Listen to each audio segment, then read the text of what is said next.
From the All Indiana Podcast Network, this is AC's Conversations. AC's Conversations is about sports, music, TV, movies, and more. Everything and more. Everything is ready to go. That include the latest news and rumors, along with interviews with the biggest names in sports and entertainment. This is AC's Conversations with your host, News 8 Sports Director. The man is the real deal. Let's go to work, brother. Anthony Calhoun.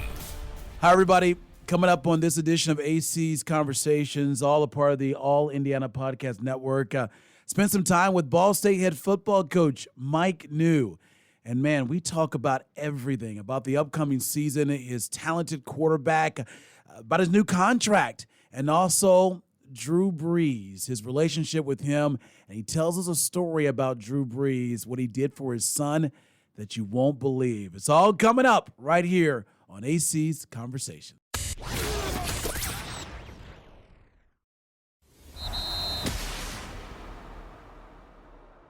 Coach, thank you so much for taking the time to spend some time with us here on my podcast. You know I have the utmost respect for you, and I just appreciate you taking the time to do it. But first things first, where are you, and how are you doing during this little off time?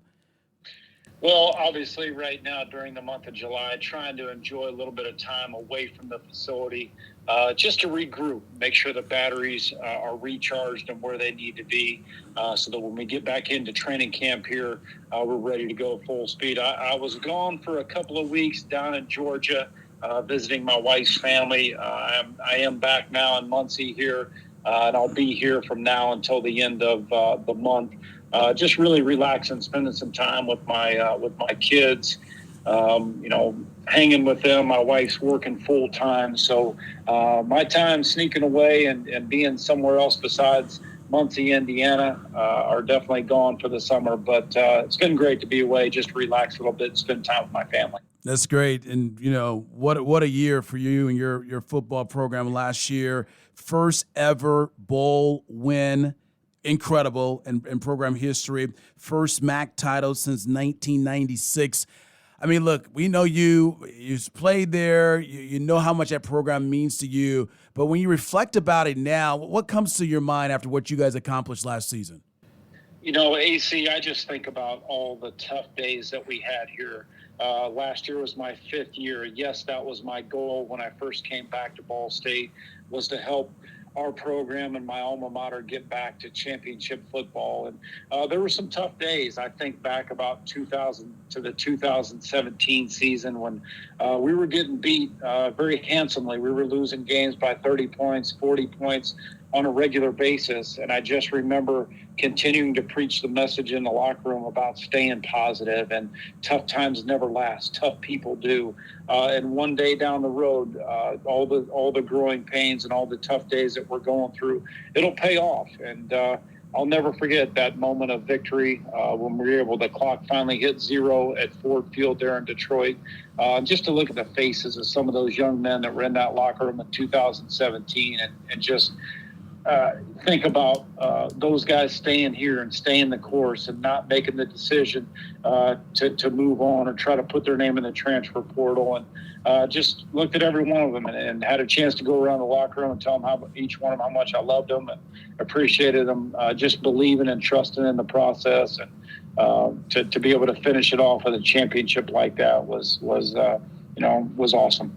It's amazing to see with moments like that what it can do for a program when you're successful and you're on these win streaks. Have you kind of reaped those benefits? Are you seeing those right now during this off season of, in your recruiting and just from the fan base of just the excitement about your program right now? I'm a big believer. Everything happens in life for a reason. And that year, yes, it was unfortunate that we weren't able to have our families, friends, longtime fans in the stands or with us on the road during last year. But, we're coming off a year like that. 16 out of the 22 seniors made the decision to come back. We returned 20 out of 22 starters. We just built a brand new indoor facility that opened up the first part of April. So there's a lot of unbelievable momentum right now for our program. What it's done for us in recruiting some of the young men and prospects we've been able to attract because of the success from last year, because of the momentum, because of the indoor facility. A lot of things are lining up, and it's been great. What's happened for us in recruiting, and really just feel like we're just getting started right now. And our goal is to make sure that we sustain success now that we've had a year like we did that resulted in a championship in the first bowl game. When now it's our challenge to sustain that. Yeah, and I think the excitement and just the folks that are just pumped about this upcoming season. I mean, you got so many starters come back. I'm going to talk to you more about that in a moment. But I got to say congratulations to you on this contract extension that's going to keep you there at least to 2025. I was so happy. I remember seeing you at the NCAA tournament. You were there with your family watching some basketball at Baker's Life, and I was like, Coach, I said, when's this extension coming? When's it coming? And you were like, hey, it'll come soon, and obviously it did. I know it's nice. I mean, listen, you do it because the passion you have for these kids, of course, the school. But I know it's got to make you feel good when you know you have, the university backing you and giving you an extension for a job well done, not just last year, but over the time you've been there. Well, I'm very thankful. Obviously, I know there were some tough days here, and, President Mearns was not the president at Ball State when I was hired. Beth Getz was not the athletic director at Ball State when I was hired. So I'm extremely appreciative to both of them for sticking with me during some challenging days and believing in what we were doing, trying to raise young men. And we were making some gains. It wasn't quite as fast, obviously, sometimes as everyone would like. But I'm very appreciative to them for their support and sticking with me. And it's just a great feeling. I love this place. This is my alma mater.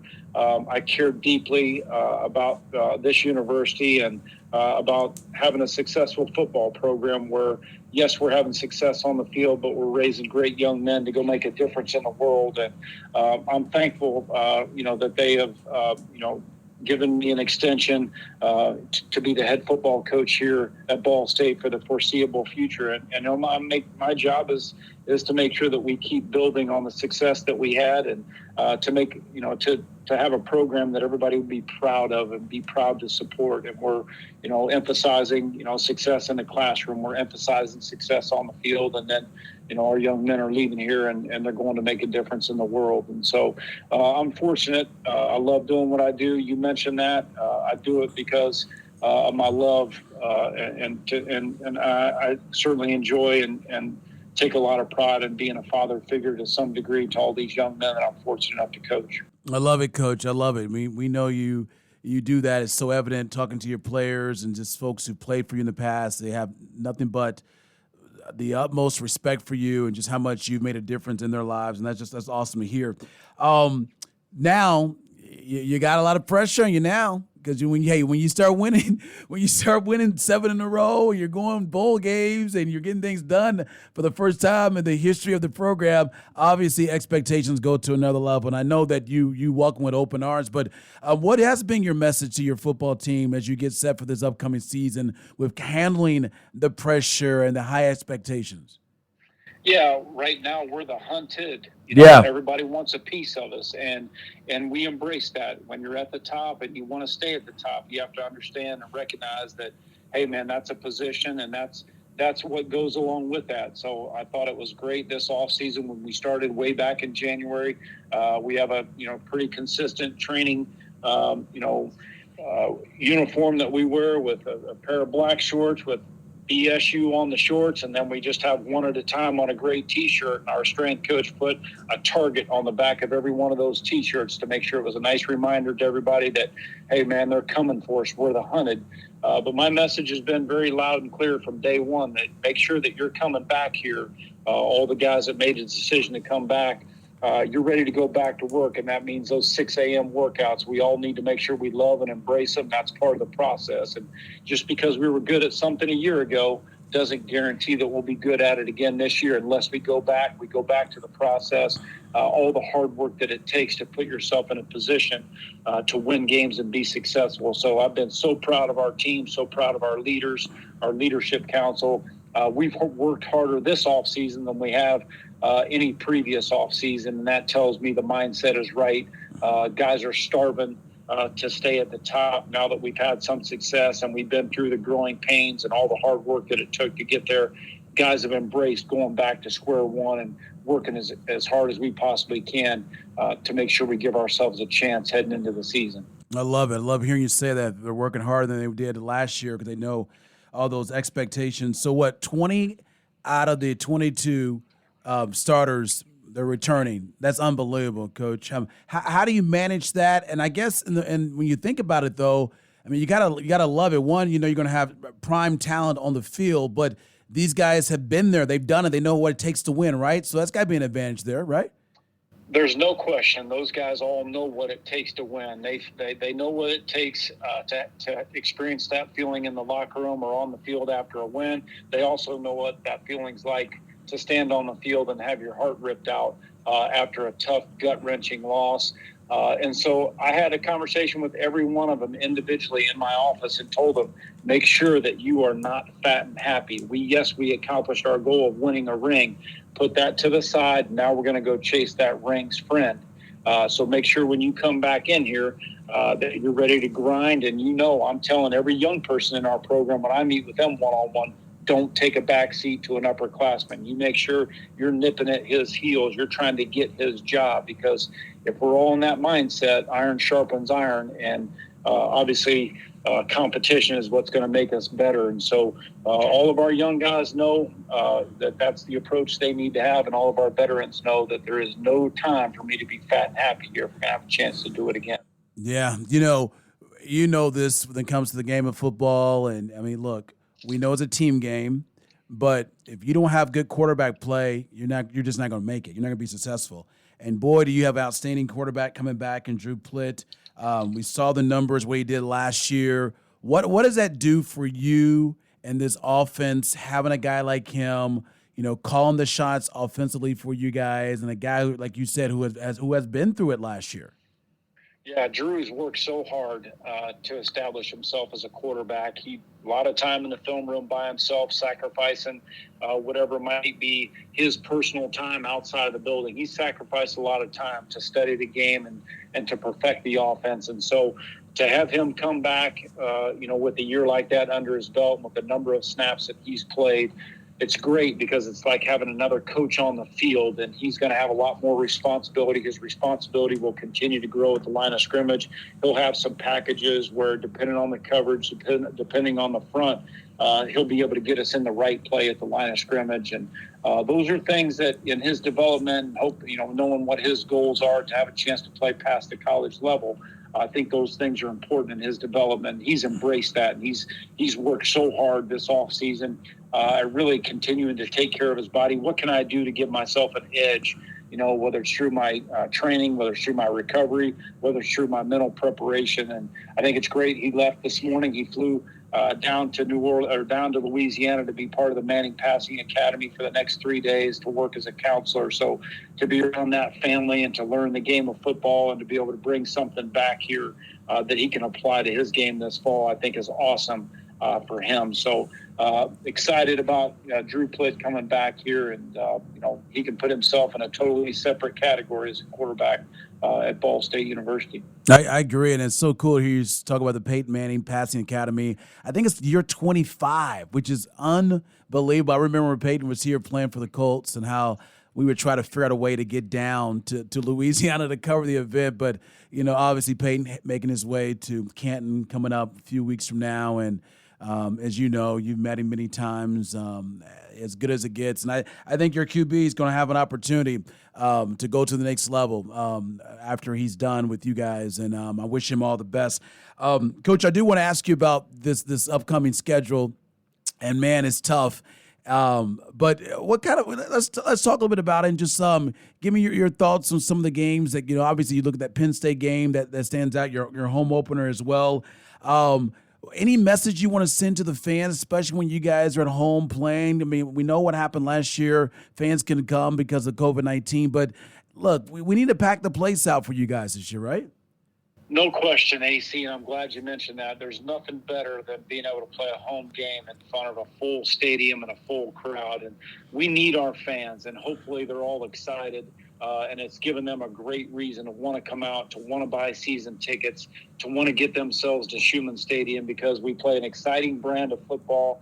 We're a complete team, both, obviously play championship defense, play an exciting brand of offense, very consistent special teams play. It's a great game, and we need our community, and we need the support from our state to come out and have a great, atmosphere for our home games. I'm guilty. I always have tunnel vision. We play Western Illinois game number 1 on a Thursday night here to get things kicked off, but everybody wants to talk about our game versus Penn State. Yeah, me, like me. 20-year anniversary of 9/11, so it's going to be unbelievable to take the field on that Saturday, knowing what happened 20 years previously. So, what a great opportunity for our kids, much like the Notre Dame game 2 years ago, to be able to play in a venue like that with a storied program, storied history. What a great opportunity for us. I know our guys are obviously excited about that. It takes a lot in terms of preparation for an opponent like that, but we'll be ready to go, and we'll make sure that we leave out of here on that Friday to travel. We'll have a great game plan in place, and our guys will be excited for that stage and handling the noise and all the adversity that will come with that. And then we go on the road against Wyoming. We've got a great opponent that Coach has done a great job out there with that program, very competitive year in, year out. So it'll be a great challenge on the road. And then our final non-conference game is against Army here at home at Schumann Stadium. That's another one where, packing the house here and playing against one of the service academies. Not only is it great to have a great crowd to support Ball State, but also show appreciation for our service academies and the sacrifices that they make for our country and for us to be able to do what we do. So it's a great schedule. It's a great non-conference schedule. Obviously excited about that, but you mentioned that we want a full house here at Schumann Stadium, and we need our fans, and hopefully we've given them a great reason to want to come out. Ball State's in a great place right now, playing championship football, and we need to create a home field advantage for our football team and for our young men. I was so grateful that you've been such a big supporter of mine and the charity that I do for Teachers Treasures over the years, and it was so great to have you at the outing last month. And just want to ask you a bit, so what are some hobbies for you? What have you been able to do during I know you spend time with your family, but what have you been able to do during this little short time off that you have? Yeah, obviously I love, my in-laws live on a lake, so going down there and spending time on the lake and, skiing and tubing with the boys and fishing, and then obviously coming back here. I just like to be outdoors, love to play a lot of golf. Wish my golf game was better. I love to play a lot of golf. Been to Top Golf with my boys. Obviously, try to sneak over and go to the amusement parks. Took them down. I'm a big kid, man, so love to ride roller coasters. Really? Where at? Where'd you go? Where y'all go? Kings Island, Cedar Point. Those are just ones that we can get to. Oh, yeah. Easily, but got to do the fast pass. How many times can I ride one of those roller coasters in one day? Hey, what is a record for you? How many have you done in a day with the boys? Listen, I just went yesterday with the boys. We went to Kings Island. We did fast pass. I think the new roller coaster, or the newest one anyway, is the Orion, and I think we were on that thing 6 times yesterday, which is amazing. And it goes 91 miles an hour, so a little bit of shaky jello there by the end of the day. I love it. Couple more questions, and I'll get you out of here. And we appreciate you joining us here on AC's Conversations. We were talking about Peyton, and we know he's headed to the Hall of Fame in a couple of weeks, but it leads me to think about Drew Brees, who you spent so much time with down in New Orleans with the Saints, and obviously he retired last year, and we know he'll be in Canton one day as well. What do you have to say about just the career he's had, not just on the field, but off the field as well? I mean, you had some really close moments with this guy. How special was it to be able to, play a small part in his career?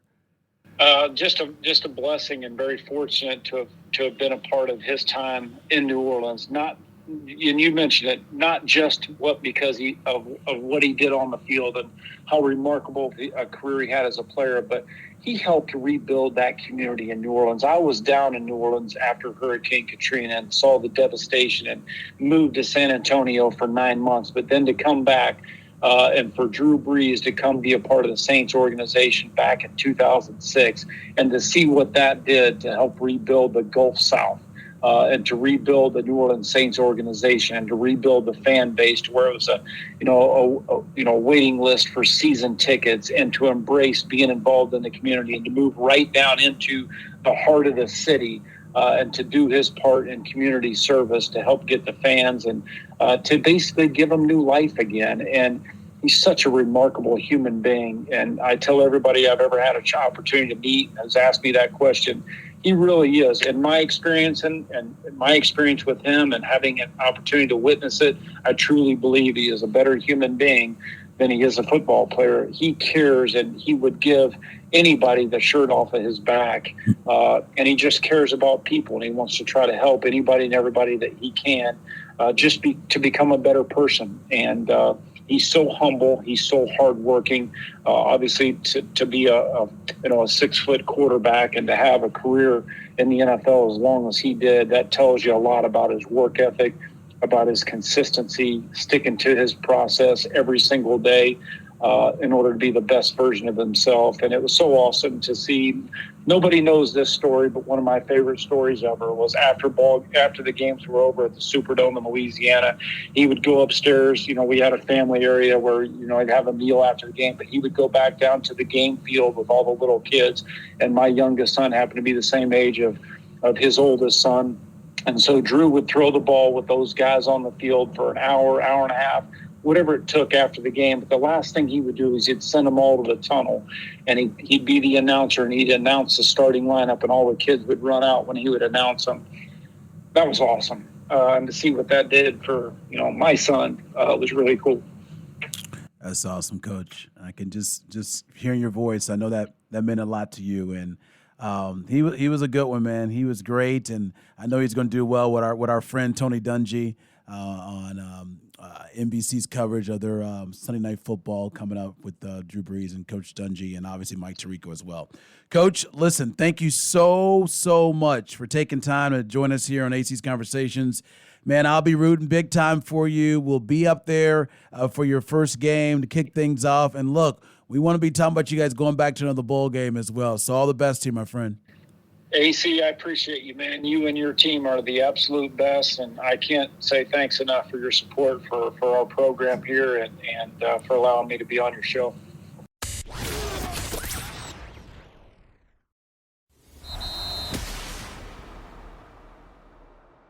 Man, wasn't that a lot of fun spending time there with Mike New. I wish him all the best with his football team upcoming season. I know we got a lot of Cards fans that listen to AC's Conversations, and I know you'll be cheering with a lot of pride, cheering on your Ball State Cardinals this upcoming football season. Thank you so much, everybody, for listening to AC's Conversations. Of course, we got more great interviews coming your way right here on the All Indiana Podcast Network. Discover more at wishtv.com and when you follow Wish TV on Facebook. Plus, be sure to follow and subscribe to the AC's Conversations podcast and others on the All Indiana Podcast Network. Connect now at allindianapodcastnetwork.com.